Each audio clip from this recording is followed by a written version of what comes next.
How one failed strike opened 3 new fronts. This is the night of July 28, 2026. A radar screen at a U.S. command post lights up with multiple inbound tracks. Ballistic missiles, launched from Iranian territory, arcing toward Muwafaq Salti Air Base in Jordan and a CENTCOM command node next to it. Interceptor batteries lock on. Every missile is destroyed in the air. Jordan's own air defense catches 5 more that stray over the kingdom. Nothing hits. Nobody dies. And within 72 hours, that failed strike opens 3 new fronts in a war that was supposed to be cooling down. So why does a side that almost certainly knows its missiles will be intercepted still fire them? In this video, we break that down.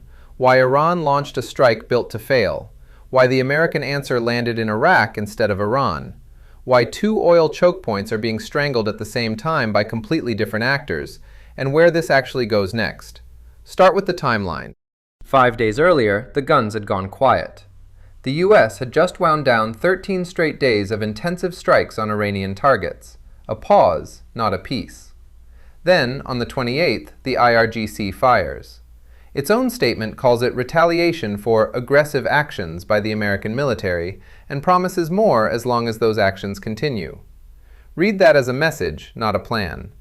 A ballistic missile that Iran's own planners can model against known Patriot and THAAD coverage over Jordan is not a weapon aimed at a runway. It is a weapon aimed at a domestic audience and at a clock. Fire something, anything, and the 5-day pause stops looking like weakness. The missiles were never the product, the launch was. Instinct says a failed strike is a wasted strike. Reality says a strike that restarts the war on your own timing, at a cost of a few airframes nobody can verify, is cheap propaganda with a flight path. Now the second front.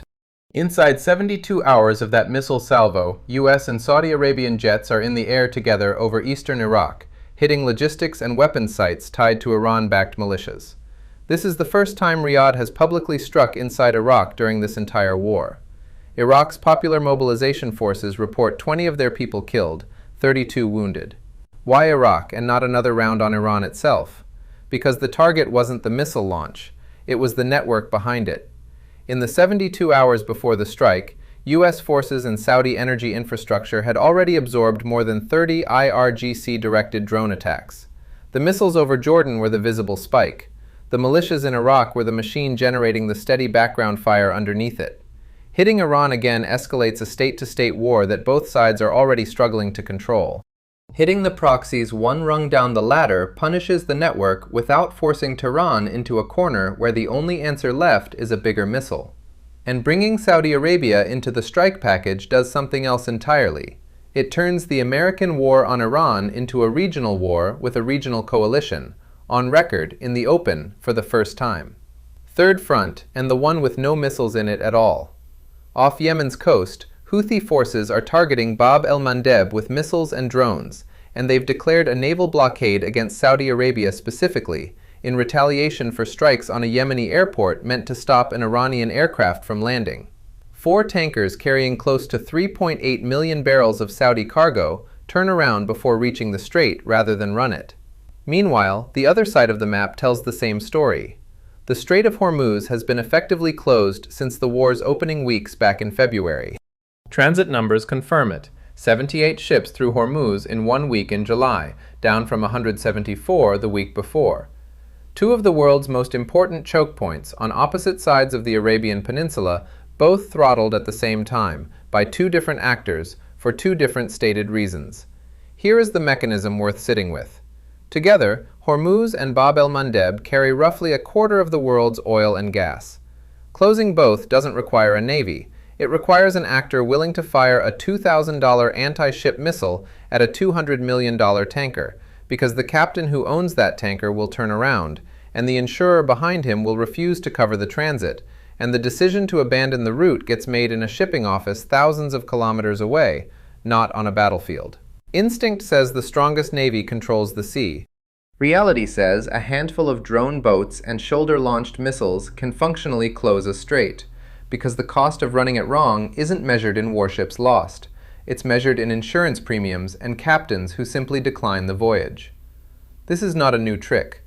Between 1984 and 1988, Iran and Iraq fought what became known as the Tanker War, mining and rocketing merchant shipping through the Persian Gulf until more than 500 vessels had been hit.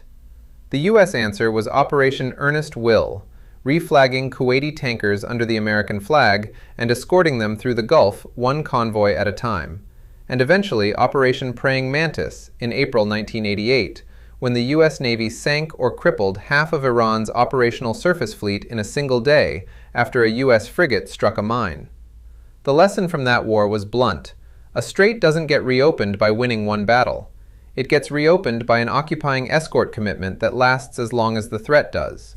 40 years later, with 2 straits choked instead of 1, that bill is bigger, not smaller.